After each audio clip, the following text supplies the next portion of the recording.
Chapitre H. Religion et société.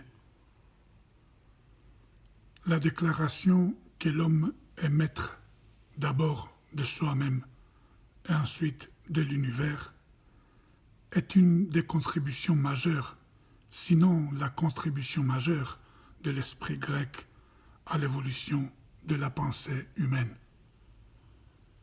Ceci ne signifie pas que la pensée grecque a abandonné la notion de Dieu dans son aperçu global de l'être et du devenir humain.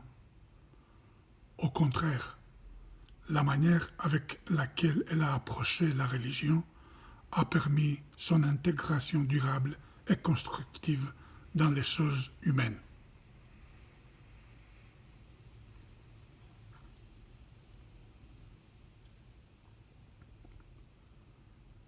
Cette approche était l'humanisation de Dieu.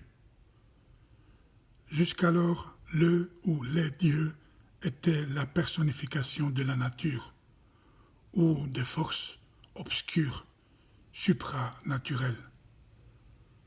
L'esprit grec a vu Dieu comme partie prenante du jeu humain.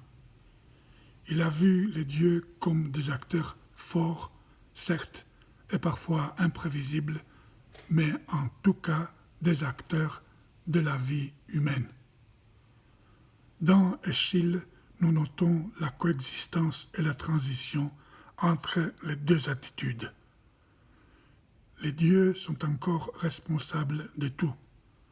L'État et la société puisent leur pouvoir dans leur rapport avec Dieu, mais l'humanisation des éléments divins commence.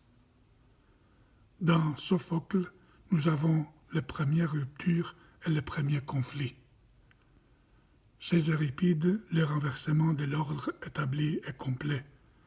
Les hommes se comportent à l'égard de Dieu comme à l'égard de n'importe quelle forme de pouvoir et vice-versa.